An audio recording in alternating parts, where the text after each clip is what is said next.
So I've spent the last 20 years of my career working to improve sterile processing departments, working on making a difference and creating intuitive systems in sterile processing so that new employees, new grads, existing employees can really go in and do their jobs and not be set up for failure, to make sure that patients have a safe outcome every time.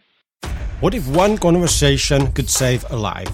What if one new process or new product could save a patient from surgical harm? Broadcasting from a hospital basement near you, you are listening to the Beyond Clean podcast, the global voice of sterile processing. Each week we spotlight the best practices, products and people from around the world who are disrupting our profession and helping you fight dirty. Every instrument, every time. Join us as we have the kinds of conversation that matter and give our industry the kind of voice that it deserves. Nyt on aika mennä puhdastakin puhtaammaksi. And now it's time to go beyond clean. This week on Beyond Clean, we speak with Marjorie Wall, Director of Sterile Processing at Kaiser Permanente and Isham Board of Directors member. As a sterile processing leader with over 20 years of industry experience, Marjorie pushes the boundaries for change and innovation, both within her organization and in the industry. Marjorie built her career turning around underperforming departments and is now an industry change driver as a writer and keynote speaker.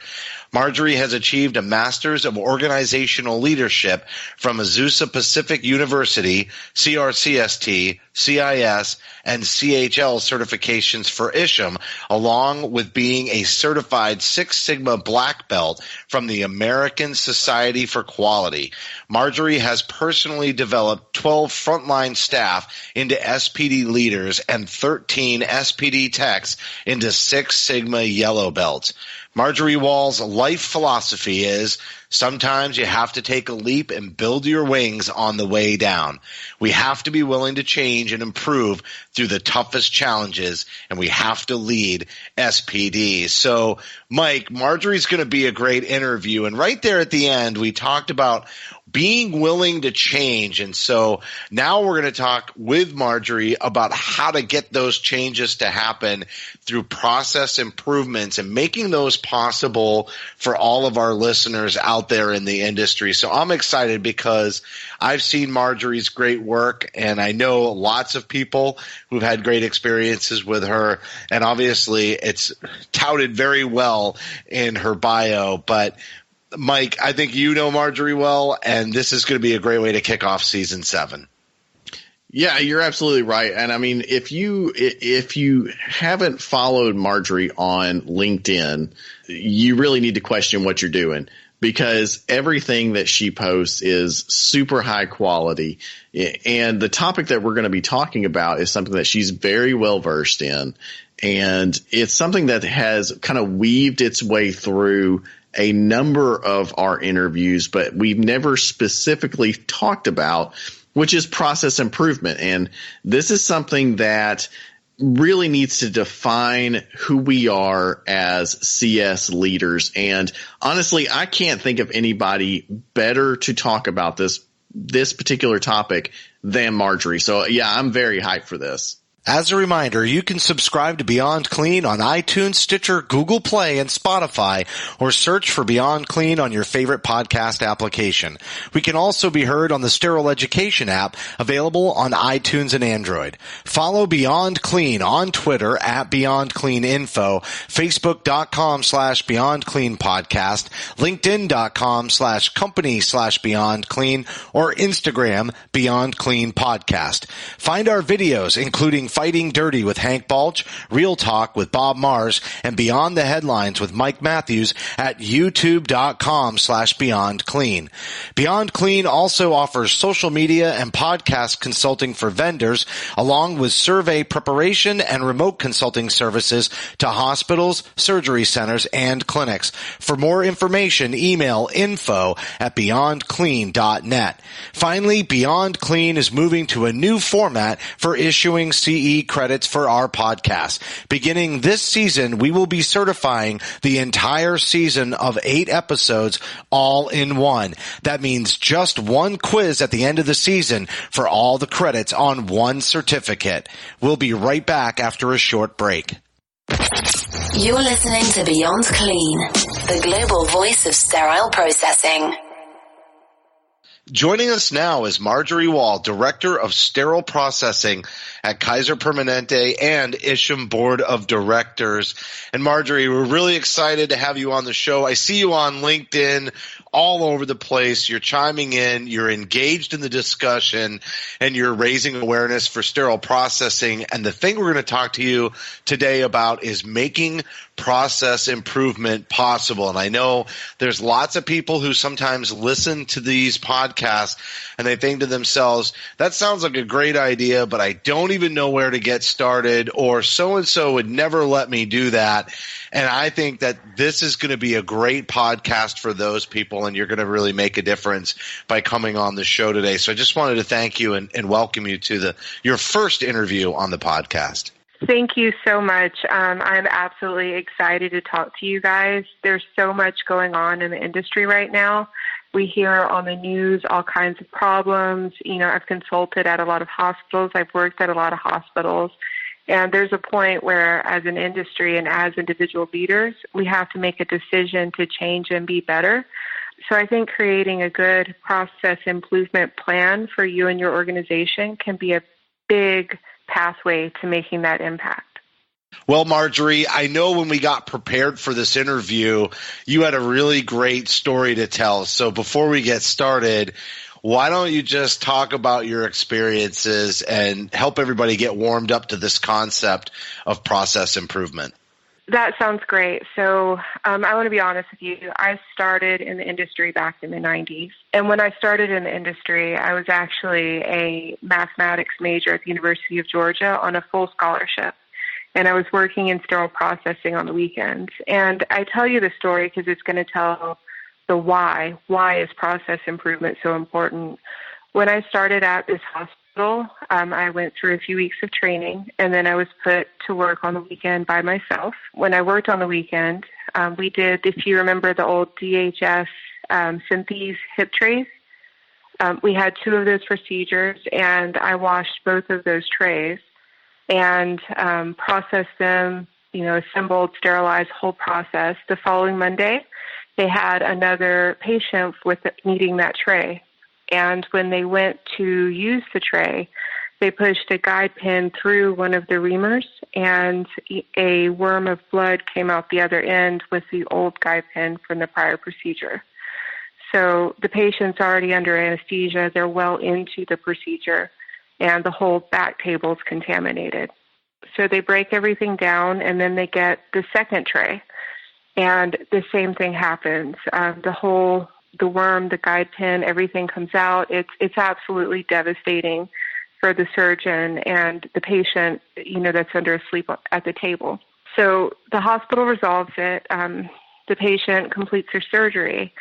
And then the surgeons go to administration to get me fired because I'm the one that processed those trays and ensured that patient was put at risk because I didn't do my job. My boss at the time, she's a phenomenal leader. She goes, wait, we set her up for failure. We didn't train her. We didn't have systems in place to keep this from happening. And they put me through remedial training. And that's when I decided that I would, stop going to University of Georgia to be a math major and work on business and leadership education, but also that I would work in sterile processing because it's a field where we have problems, where we can go and we can learn and we can make a difference and impact the patients.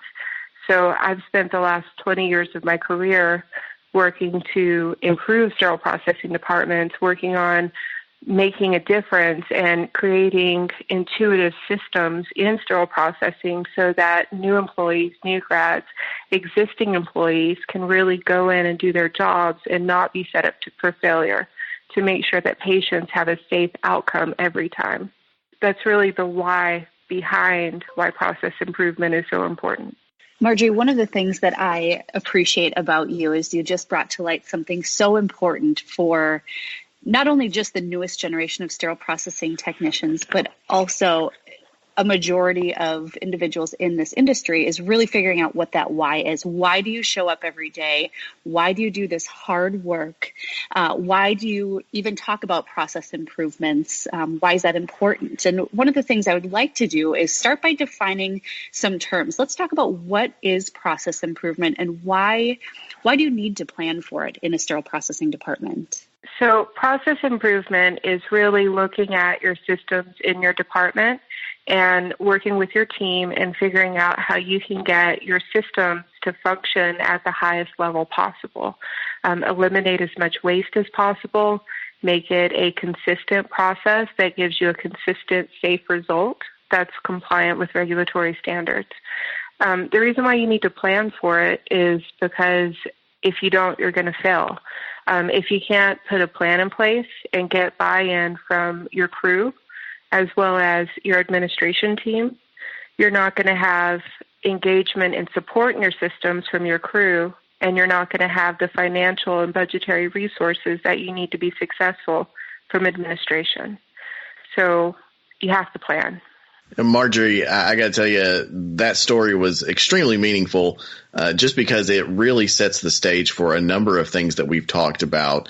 My initial reaction is just that, we've talked about that finding your why with Nestor Hernandez before, and it sounds like you found your why just in an incredible way. And I can also relate because I had a very similar thing happen to me when I was a technician at Jewish Hospital in Louisville. I found out that I had missed taking a disposable item off of a chest retractor, and that had caused a heart transplant case to be delayed by a full hour.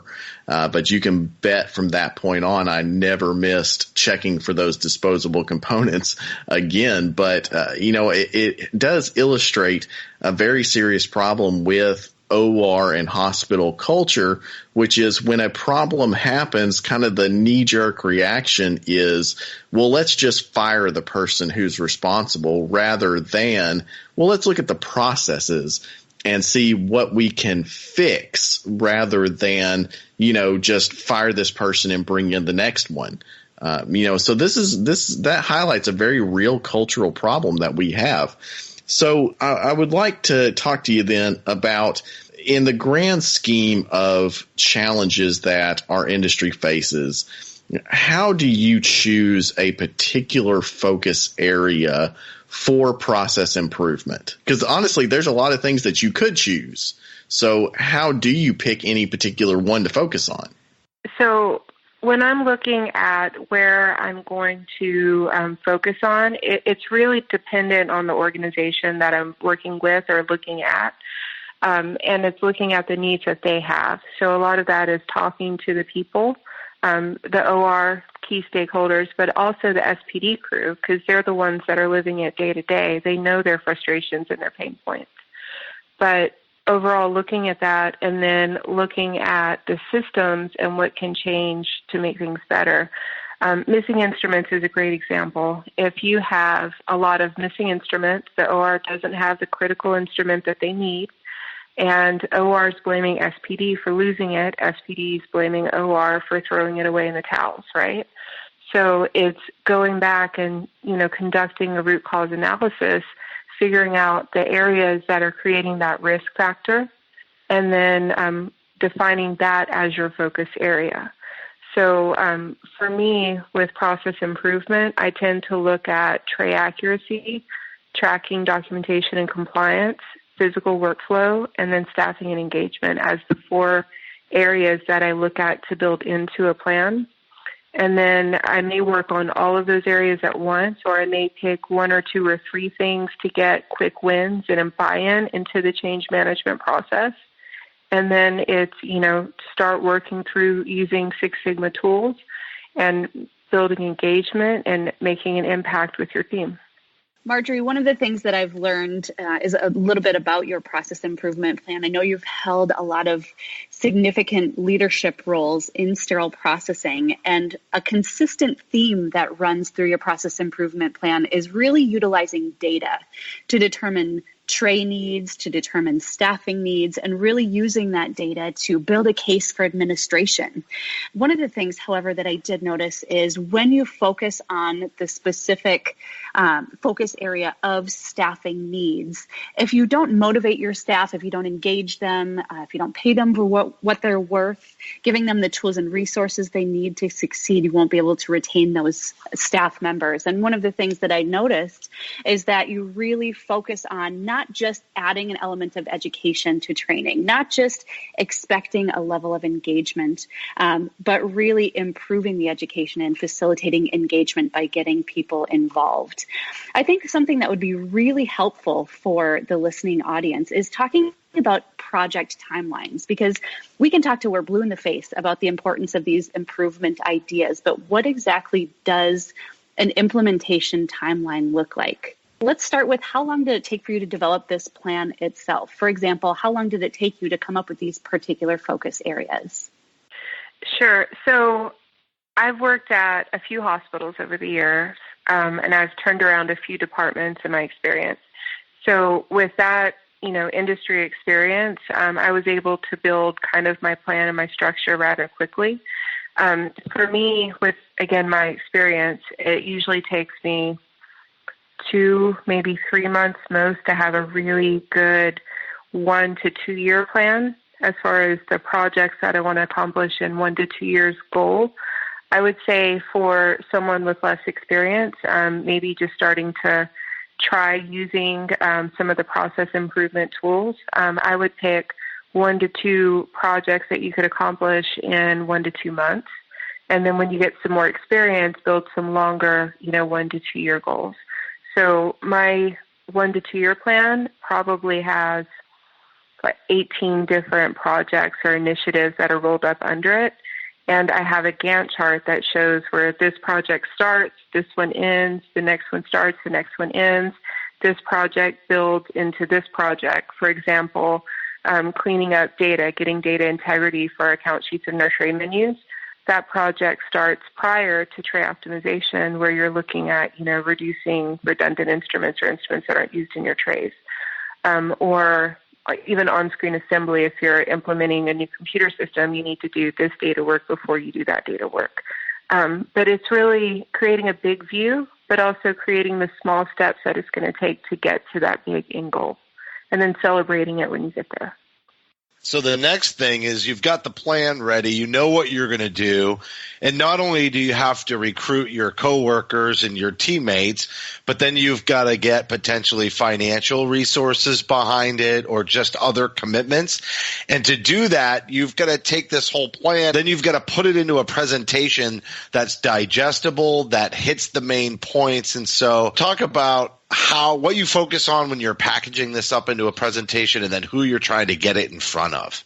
When I'm building a presentation, you have to remember your audience, exactly what you said.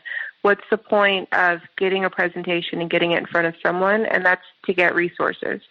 So when I'm building a plan, I'm building it to get it in front of my CFO, to get it in front of my administrator, whoever that is, whether it's a COO, CFO, or even a director if you're at the manager's level. And so you need to build it in that language with that presentation that really takes them through the story of showing why this is important, showing the data that justifies what you need. We need more staffing because our case mix has changed from doing a lot of urology procedures to doing a lot of orthopedic procedures. So now our caseload, our workload in SPD is 8 times what it was last year, even though our case volume hasn't changed. So it's building that, and it's structuring it into a presentation that has a good mix of, images, graphs, data, and bullet points that really hit home the point of the argument that you're trying to make, so that when you present it, you're able to really tell a story and get their buy-in and engagement. And if you're not able to present it, when they review it, they can get that story just by going through the PowerPoint and the presentation. So Marjorie, along with, establishing those timelines, what can you tell us about what is the expectation for when a project is going to be completed? I mean, is it a long-term project? I think you mentioned, several months or possibly even years for this. I mean, is that what you're expecting for your average project? So I build a big view of end goal of what I want the department to look like, and then we pick off slices that get us there over the year. So it's not a 2-year project per se, unless you're doing a big capital construction project. That's a 2-year project or a 5-year project, depending.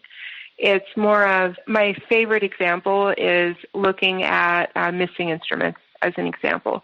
Your problem is that the OR is missing instruments, and there's so many different root causes.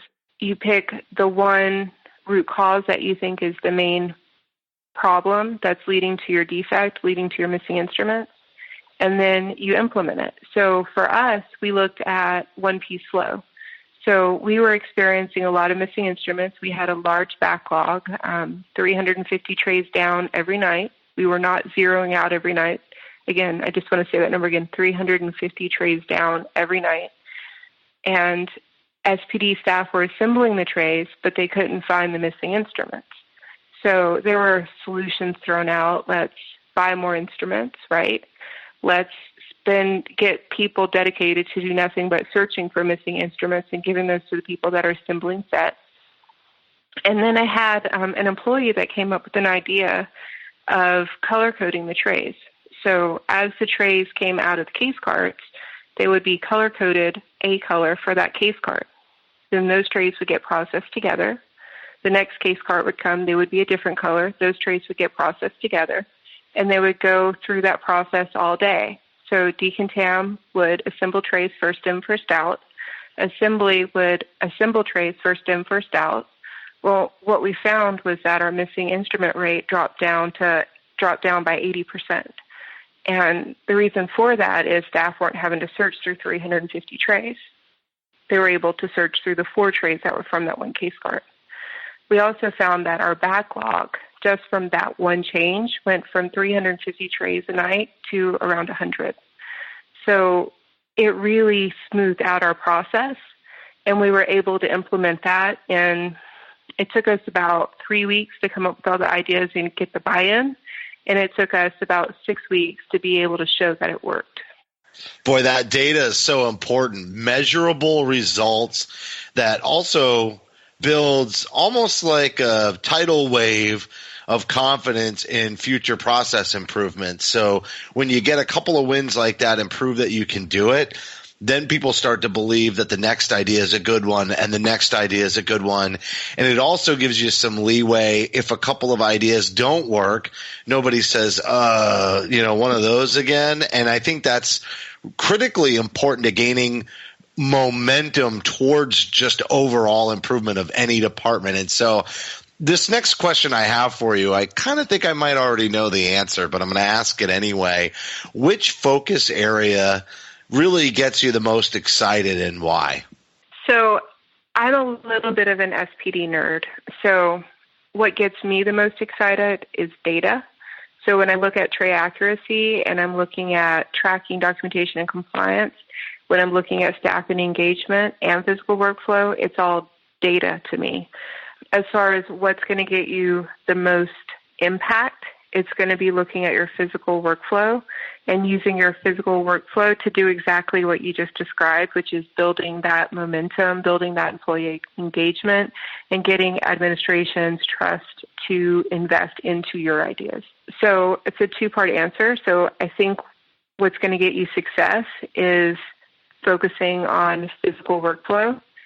And what I personally love is, the data. Now, Marjorie, you've already talked about a number of things that we've hit on previous episode. One thing that I wanted to kind of pick your brain a little bit about is gaining the support of administration, because that is a common theme that we've had on this show, is that if you cannot get the that support from administration, you just probably aren't going to be successful. I see so many managers make that mistake of just trying to bulldoze through on their own power, and it almost always fails. One of the tools that is in your tool belt, particularly in your case, because you are a Lean Six Sigma black belt, and there are a lot of visualization tools that are available to you, and administrators tend to eat that up. By the way, I'm a green belt, so I think I have to refer to you as sensei. I'm not sure about that. I'm not sure how the rules work. But can you just describe some of those more effective visualization tools that you've used to really help push that case forward with administration and to your own staff? Sure. So when you get ready to build your plan and when you're having those conversations with administration, you need to speak to them in their language. So they're not SPD techs. They're not clinicians unless you work for a CNO. Typically, they're MBAs, and you need to speak to them in languages that MBAs understand. And you're absolutely right. Lean Six Sigma has fabulous tools that help make that a little bit easier. Process mapping and being able to show before and after process mapping is very visual, very important. Gantt charts, which show you the timeline of your projects and how everything fits together. Probably the most powerful thing that's going to help you get support is being able to show an ROI or return on investment, whether it's a quality return on investment or a financial return on investment. So if you can capture your defect rates, whether it's missing instruments or tray errors in the operating room, and then you're able to correlate that with your successes of your projects, you're going to be able to get even more and more resources and investment from administration and support for improving your department and getting everything that you need. Well, Marjorie, you hit on such a key point, and that's speaking the language to the people who you want to really hear the message. And as we wrap up this interview, I want to know, how would you encourage leaders of sterile processing departments who may feel like they're ill-equipped to lead something like this? What would be your words of encouragement? What would be maybe your first action item that you would give them to just take that first step? I'm going to give you a quote that my boss gave me, and actually my boss at that hospital in Georgia. And this has really been my career motto. Sometimes you have to take a leap and build your wings on your way down. You can't be afraid of change. You can't be afraid to put yourself out there in ways that you're uncomfortable or maybe not used to doing. So it's really picking something that you're passionate about and taking the risk to work on it. Marjorie, I really love that quote. I've heard something similar before, like go at 80%, because if you're waiting for everything to be perfect, then you'll never make that move.